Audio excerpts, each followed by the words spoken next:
11월 24일 월요일. 보이지 않아도.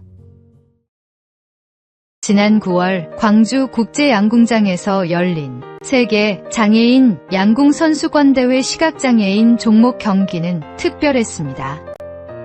선수들은 짙은 선글라스를 쓰고 손등에 촉각으로 조준 틀을 맞추며 활시위를 당겼습니다. 스포터는 16시 8 같은 짧은 호출로 방향을 알려주었고, 선수들은 그 안내에 감사하며 관역을 향해 화살을 날렸습니다. 한국이 시각장애인 부문 세계선수권에 도전한 것은 이번이 처음이었고, 2명의 선수가 동메달 결정전까지 진출해 값진 성과를 거두었습니다. 이 팀을 이끈 석동은 감독은 양궁계 원로 석봉근 씨의 아들로 아버지의 산속 섬김을 보고 자라 스포츠 선교를 비전으로 품었습니다. 훈련장이 없어 돼지 축사와 비닐하우스를 전전해야 했지만 그는 기도 외에는 방법이 없었다. 하나님이 도움의 손길을 주셨다고 고백했습니다. 선수 조종석 씨는 시각장애인이 활을 쏜다고 하면 의아한 시선이 많았지만 세계 무대에서 결실을 얻은 것이 감격스럽다고 말했습니다. 보이지 않아도 믿음으로 도전할 때 하나님께서 길을 여시고 감사할 조건을 채워주십니다. 오늘의 말씀. 그런즉 누구든지 그리스도 안에 있으면 새로운 피조물이라. 이전 것은 지나갔으니 보라, 새 것이 되었도다. 오늘의 만나. 보이지 않는 길에서도 감사하며 나아가십시오. 하나님은 우리의 걸음을 인도하시며 놀라운 열매를 주십니다.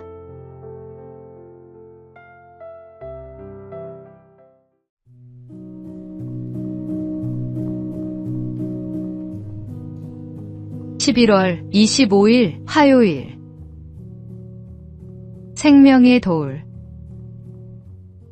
아프리카에서 사역하던 한 미국 선교사가 어느 마을을 방문했습니다.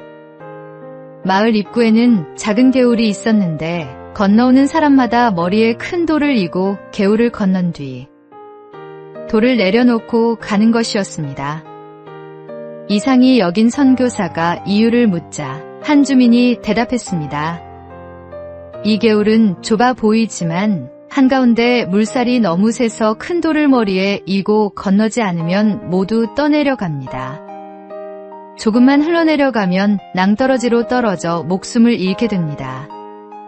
선교사 일행도 큰 돌을 머리에 이고 무사히 개울을 건널 수 있었습니다. 우리 인생에도 이와 같은 급류가 있습니다. 뜻하지 않은 시련과 무거운 짐이 닥칠 때가 있습니다. 그러나 하나님은 우리를 위험에서 지켜주시기 위해 때로는 큰 돌의 무게 같은 고통을 허락하십니다. 지금 힘겹게 짊어지고 있는 짐이 있습니까? 그것이 생명을 살리고 믿음을 지키는 도구일 수 있습니다. 짐스럽게만 보이는 돌이 사실은 하나님께서 주신 생명의 돌임을 기억하십시오. 그 무게조차 감사의 조건이 됩니다. 오늘의 말씀. 인내를 온전히 이루라. 이는 너희로 온전하고 구비하여 조금도 부족함이 없게 하려 함이라. 오늘의 만나. 오늘도 주신 짐을 원망하지 말고 감사하십시오. 하나님은 그 무게를 통해 우리를 지켜주십니다.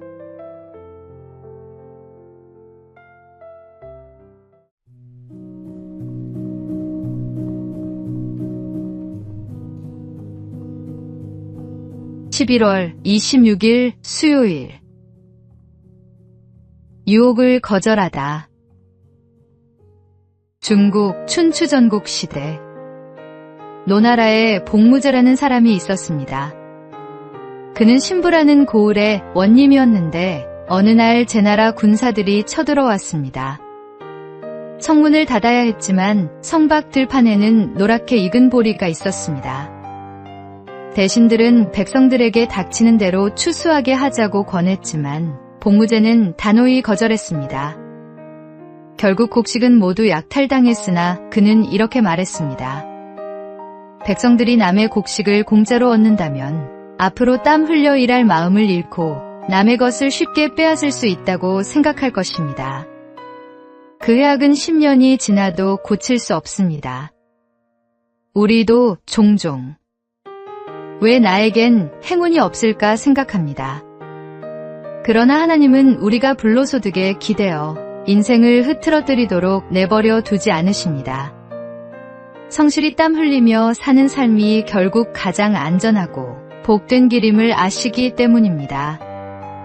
오늘의 수고와 성실은 결코 헛되지 않습니다. 하나님은 그 과정을 통해 우리를 지켜주시고 감사할 열매를 맺게 하십니다.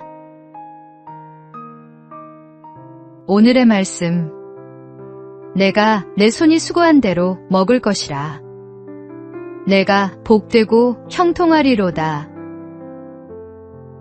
오늘의 만나. 손에 땀 흘려 얻은 작은 열매를 감사하십시오. 그것이 하나님이 주신 가장 큰 축복입니다.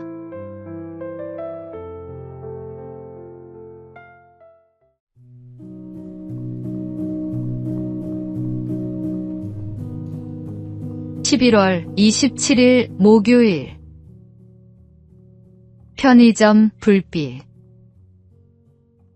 매일 같은 시간 편의점에 들러 삼각김밥 하나만 사가던 손님이 있었습니다.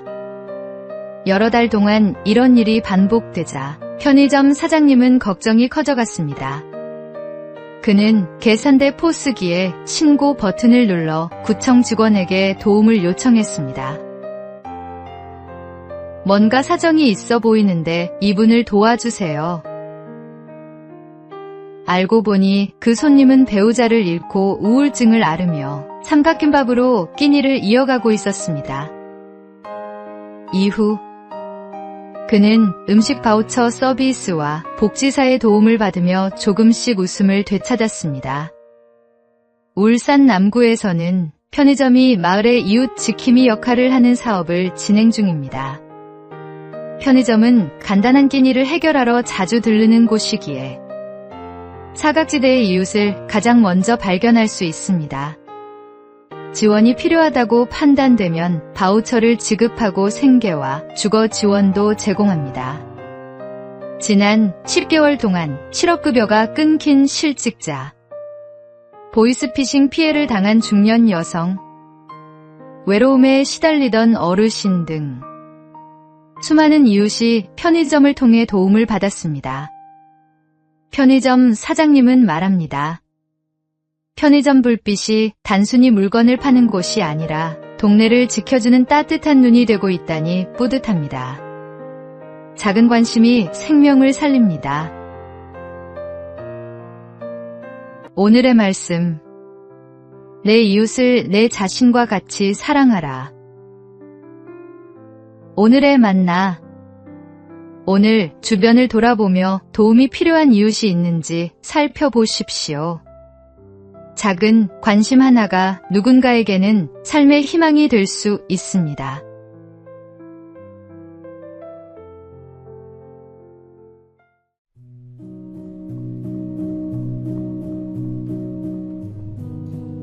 (11월 28일) 금요일. 끝까지 지킨 신뢰. 미국의 평범한 두 친구는 젊은 시절 농담처럼 한 약속을 나눴습니다. 만약 우리 중에 누가 먼저 복권에 당첨된다면 그 돈을 반씩 나누자. 그로부터 수십 년이 흘렀습니다. 이제는 서로 연락도 끊기고 얼굴도 잊을 만큼 멀어진 사이가 되었습니다. 그런데 정말로 한 친구가 복권에 당첨되는 일이 일어났습니다. 당첨금은 무려 2억 달러. 누구도 그 약속을 기억하지 못했고 말하지 않으면 세상 그 누구도 모를 일이었습니다. 그러나 그는 오랜 수소문 끝에 친구를 찾아내어 당첨금을 정확히 절반으로 나누어 주었습니다. 사람들이 놀라며 이유를 묻자 그는 담담히 대답했습니다. 수십 년 전이지만 우리는 그렇게 약속했습니다. 그래서 지킨 것뿐입니다. 굳이 지키지 않아도 될 약속이었지만 그는 끝까지 그 약속을 붙들었습니다. 약속은 말로만이 아니라 삶으로 지켜질 때 신뢰와 진실을 드러냅니다. 신앙도 이와 같습니다. 하나님께 드린 서원과 이웃 앞에서의 약속을 끝까지 지켜나갈 때 그 믿음은 감사의 열매가 되어 우리의 삶을 더욱 풍성하게 합니다. 오늘의 말씀. 내가 하나님께 서원하였거든 갚기를 더디게 하지 말라. 하나님은 우매한 자들을 기뻐하지 아니하시나니 서원한 것을 갚으라. 오늘의 만나. 말이 아니라 행함으로 드러난 약속의 신실함이 하나님께 영광이 됩니다. 오늘 작은 실천 하나로 11월을 감사와 믿음으로 마무리해 보십시오.